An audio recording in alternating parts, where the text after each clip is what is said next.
I was going to post what I thought was a pretty cool update a week ago, but then my world crumbled once again. I had made the decision to move in with my friends when I got told that my Uncle Barry was on his deathbed. He's been fighting cancer for a while now, but things took a turn for the worse a month ago. My mother, in her infinite wisdom, chose not to tell me because I was dealing with so much. NGL, I lost it on her. It's not her place anymore to decide what I can and can't handle. She robbed me of time with a person that I used to think of as a big brother. At least I got a chance to see him before he passed away yesterday, even though he did his best to shoo me away. Fair warning, this story is going to get dark and involves death. Please skip it if you aren't in any shape to handle that sort of thing. I guess the key triggers are poverty, drugs, and death. My mother was the oldest of 6 kids. She was 19 when I was born. Barry was the youngest and 7 at that time. Pretty safe to say that my parents had nothing when I came around. My very first real memories of Barry start when I was about 3, just running around chasing him in a park. When I was 4, my parents moved into our first house, shack, really. That's when I met Deck. He was a few houses down. My mom used to take care of Barry and 2 of my other uncles before and after school. My grandpa would drop them off around 7. Before breakfast, he was a traveling salesman, so he would be gone all day and then pick them up after supper around 8 or 9. It was my uncle's job to make sure Deck and I got to and from school safely every day. My older uncles would generally just treat us like nuisance kids that got in the way of their cool vibe, but Barry didn't. Barry would chat with us about what was going on, which houses had sketchy people hanging around, where the cool kids would hang out, you name it. It was nice to have an older brother keeping us safe. Deck and I were pretty much together every day back then. If it was nice outside, we were at the local playground. If it wasn't, we were at each other's house. When he was there, Barry was with us. We got into a few fights, usually just aggressive boy stuff while playing sports in the park with all the neighborhood kids of all ages, 5 to 15. Deck and I could handle ourselves, but Barry was savage when provoked. Definitely the toughest guy in the playground. In the winter, my dad would make a backyard rink for us to use. There weren't many problems there because the kids wanted to be able to come back. We never had any problems with guns or knives. Thank God. Every once in a while, some small weaselly guy would claim to have a shank, but we all knew that was just a way to feel protected. I started playing organized sports when I was 6. It just meant being gone a couple nights a week, maybe an odd weekend. Barry and Deck were in it in any organized sports and would chill together if I wasn't around. Things changed when I was 9. Barry turned 16 and got his driver's license. He pretty much quit school and stopped coming by. It was fine. Deck and I could handle the neighborhood by then. The problem came the next summertime when school was out. My mom and dad both worked and didn't trust me to be home by myself, even though I was never really home in the summers before. LOL. They tried to send me to a summer camp. I hated it because I felt like an outsider. They did let me stay at Deck's house after talking with his mom. Problem is that she was an alcoholic. She generally just stayed in her bedroom and slept all day. She wasn't mean or anything and was kind of cool when she was up. My mom just didn't trust her. That's when Barry started coming around again. He'd pop by in his beat-up Chevy S10 around 9 a.m. every day to pick me up. Adventures with Barry became quite the ride. I was 10 that summer and heading into middle school. Some days were just plain fun. We'd go to an outdoor pool or lake. He'd hang with his friends, guys and girls. I'd just go up and down the water slide or hang with them and feel like a cool kid. Some days were weird. We'd drive from house to house, and most of the time, I'd just be sitting in the truck waiting for him. Occasionally, he'd bring me into the house with him, and the experience was generally pretty gross.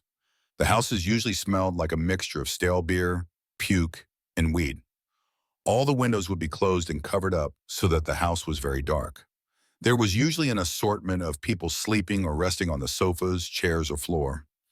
Every once in a while, someone would try to chat with me, but I generally kept my mouth shut and came across as shy. At least once a week, we would go to my older uncle's old farmhouse just outside the city.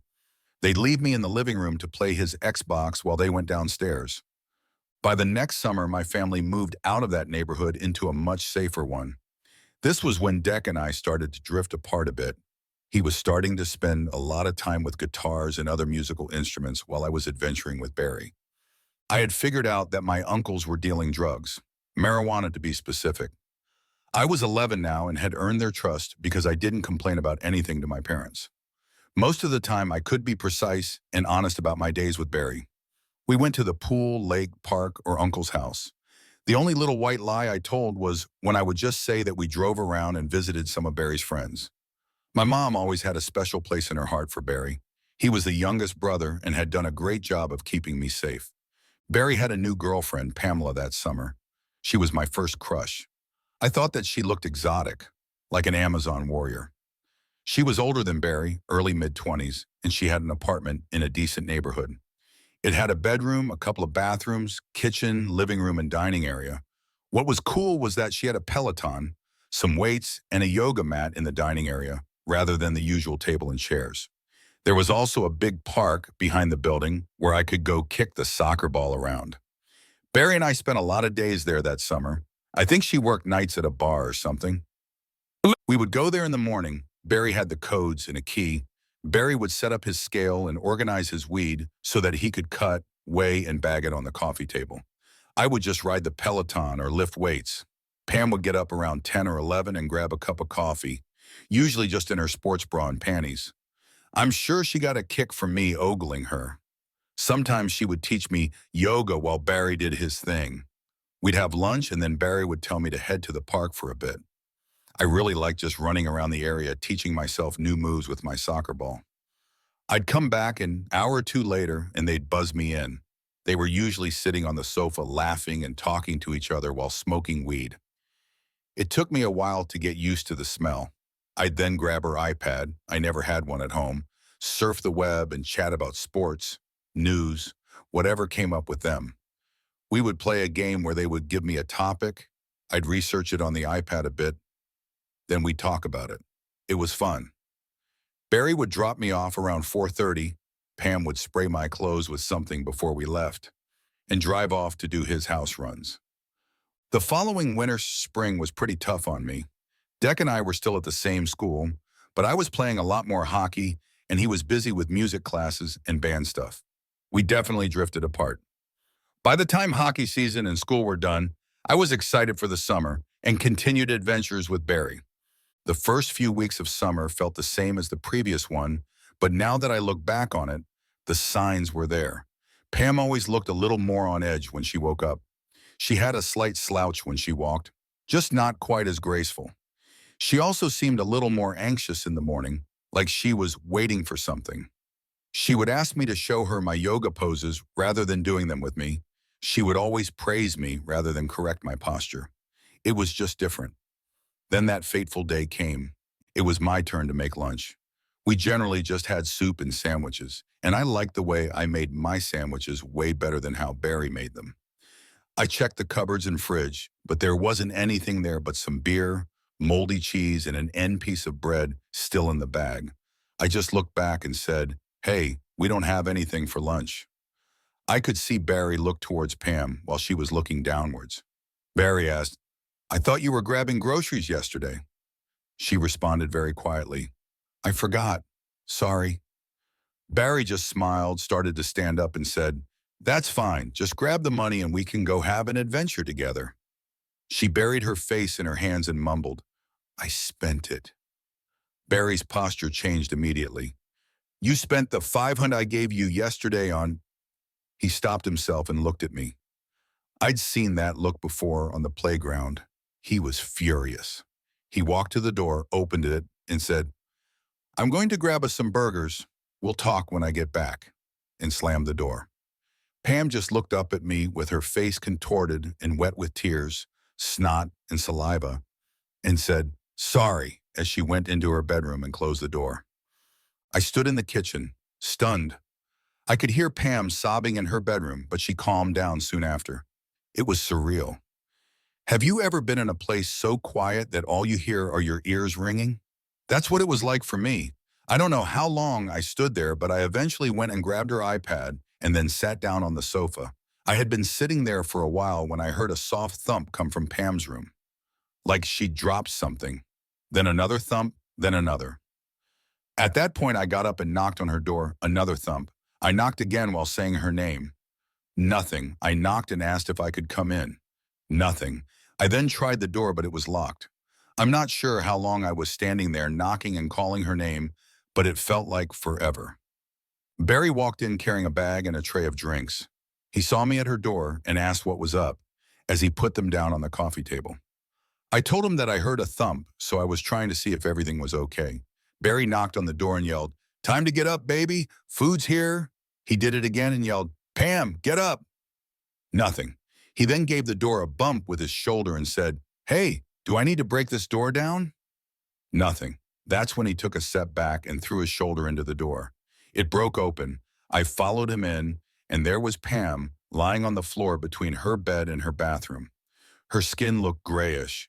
Barry rushed to her, shook her, and then grabbed his phone, calling 911. He then stepped out of the room. I crept towards her and tried to shake her shoulder.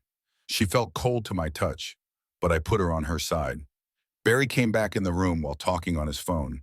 He had a needle in his other hand that he jammed into her thigh. That's when he looked at me and said, "Go get your soccer ball and get your ass over to the park. There's an ambulance coming and you don't need to be here."